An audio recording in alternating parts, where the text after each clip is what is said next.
Hello beautiful souls, and welcome to Life with Aryanna Nightingale.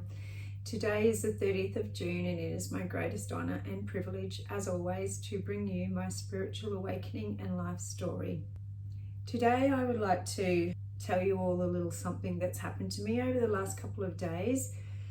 While I was writing out my addictions with this story to bring to you, I wanted to find a picture of when I had my twisted bowel surgery and remembered that I had sent my ex a photo. That was in 2014. So I set off on a mission to go through the photos to see if I was able to come across it. What I didn't realize is when I was going to try to look for that photo that I would go back through our love story. And it was really beautiful in one way to see how much we were in love, and how does something so beautiful go so wrong. We just look so unbelievably happy. And I understand through this transformation that it has been ugly. The inside of me got more beautiful, but the exterior got really bad. But I also understood inside of me that it was my journey to reconstruct the human body. And when my ex-husband first met me, I was in pretty good shape.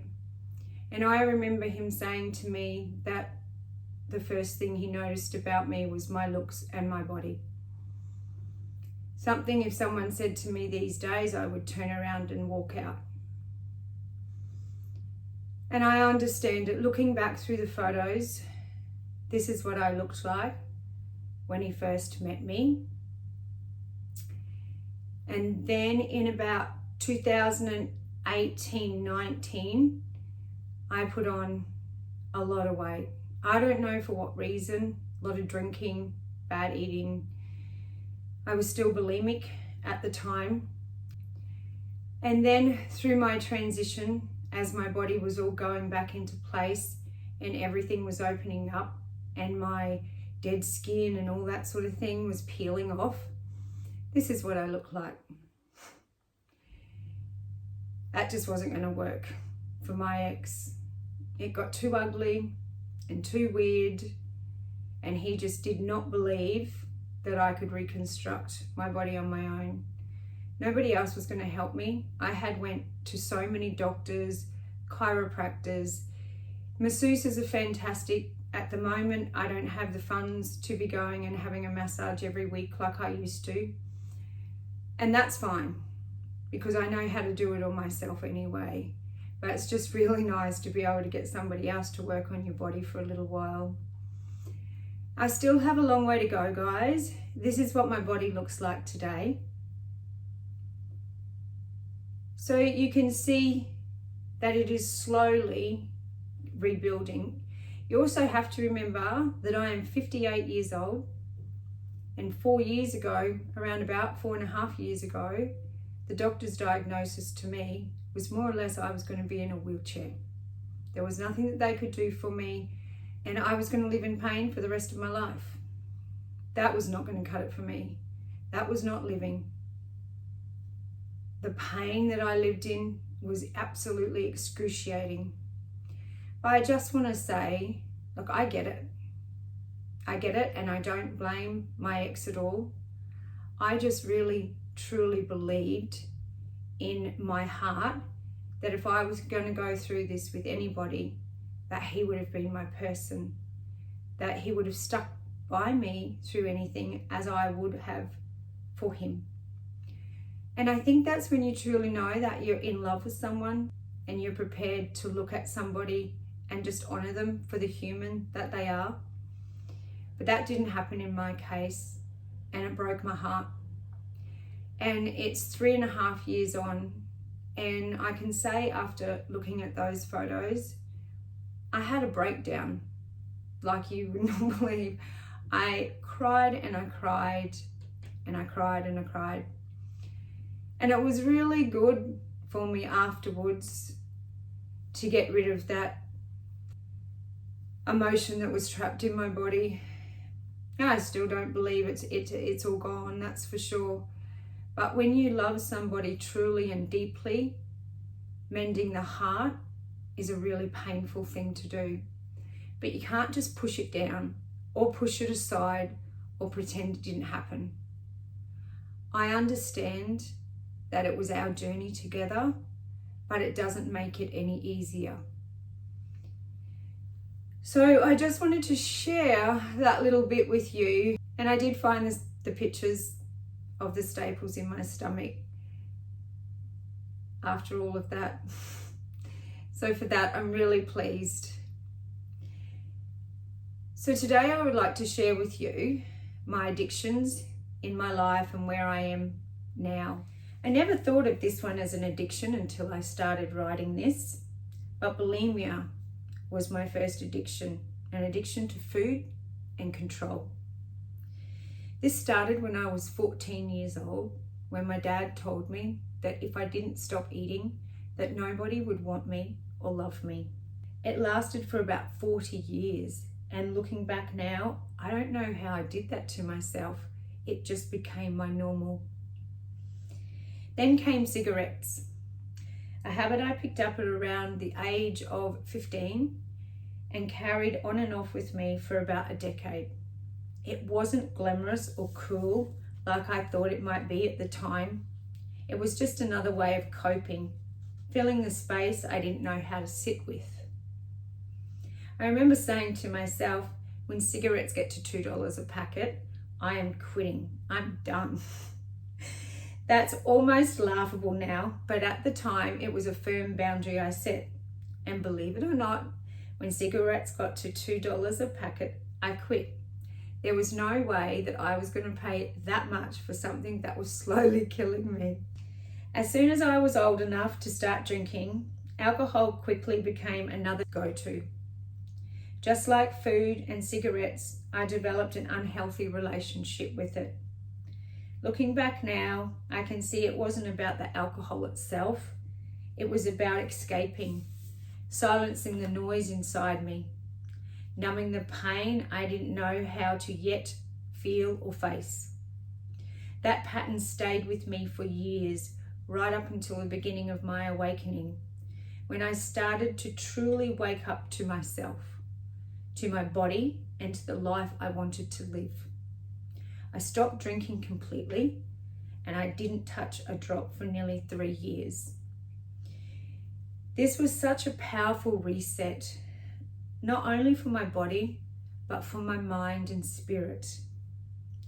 Now I am finding a new kind of balance.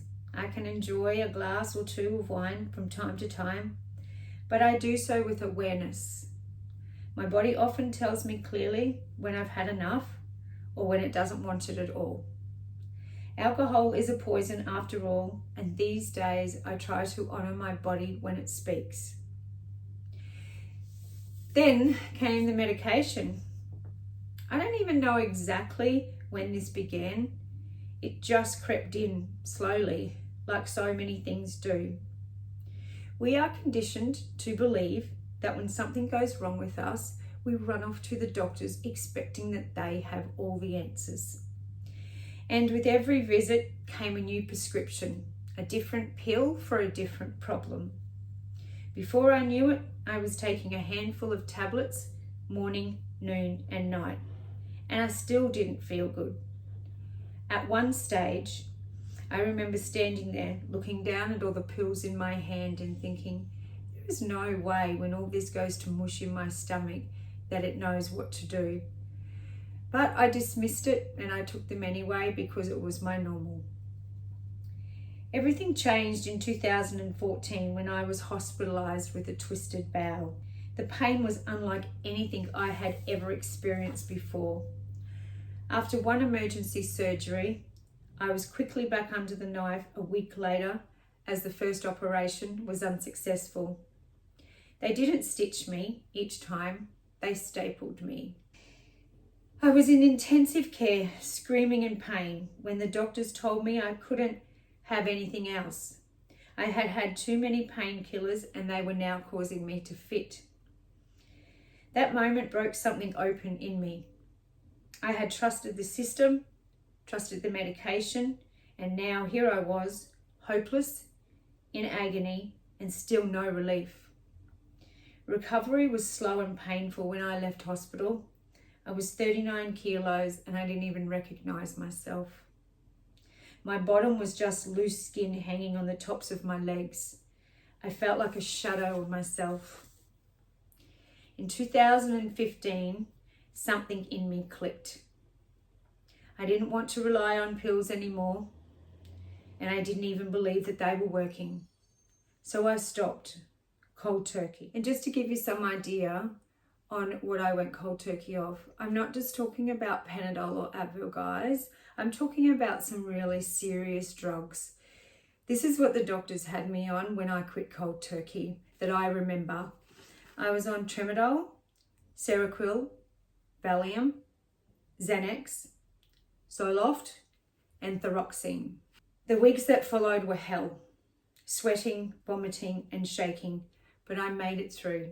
Except for a couple of Advil and a few months of HRT tablets for menopause, which was about 6 years ago, and I wouldn't do today. I would rather go natural. I would never go back to Western medicine again. That might not be the path for everyone, but it was the path I needed. Your healing comes from your inside out, and there's no pill that is going to fix that. After the breakdown of my first marriage, my life took a turn I never could have predicted. I found myself pulled into the stripping industry, a world that offered fast money, lots of attention, and fast ways to numb the pain. It was during this time that I was introduced to amphetamines. Speed became another escape. For a few years, it took over. I thought I was in control, but the truth is, it was controlling me. It wrecked my nervous system, my sleep, my ability to feel grounded and stable, or to connect with my children. It is a terrible drug, and the side effects are cruel, and they creep up on you until you no longer recognize yourself. My mental health began to spiral out of control, and about 18 months after giving birth to my third child, I admitted myself to a mental hospital. I thought maybe I could find some help there, some peace or some guidance, something to hold on to. But the moment I stepped inside, I knew it wasn't the place for me. It was cold, clinical, and completely lifeless, just like every other hospital. I remember thinking, this isn't healing. This isn't where I'm going to get better. Over the next 20 years, I continued to struggle with that addiction on and off. There were long stretches where I was doing really well, and then, out of nowhere, it would show up again. Before I knew it, I was pulled right back in. That's the nature of addictions. Thank goodness there is not one cell in my body that would ever entertain the idea of putting that toxic stuff in my body. For the past 5 years, I have been vaping plant medicine. I'm so grateful for cannabis. It has helped me feel my way through this journey like nothing else ever has. It has been the most effective pain relief I've ever experienced. Not just physical pain, but emotional pain too. It didn't numb me like pharmaceuticals did. It made me feel alive. But now, something in me knows it's time to shift that relationship. I am not saying goodbye to plant medicine. I honour it and respect it. I still believe it has a powerful role to play in healing. It is not easy letting go of something that has brought you so much comfort, but I know this is the next step in my growth. My intention moving forward is to use plant medicine twice a month, ceremonially and intentionally, on the full moon and the new moon. To use it not as a crutch, but as a sacred tool. The next time I sit with the cannabis will be on the 11th of July, the full moon. I will keep you all posted as I move through this shift, because like every part of this journey, it's not just about letting go, it's about coming home to myself. So you beautiful humans, please, if you're still here at the end of this, let me know what you think. You can email me with anything that you like. It is in the link below. Talk to me, Aryanna@gmail.com. If you guys are still here at the end of this and you're enjoying this or you're resonating with anything that I'm saying, please hit that like and subscribe button and push that notification bell. I will upload this content as often as I can. But for today, until my next video, from my heart to yours, namaste.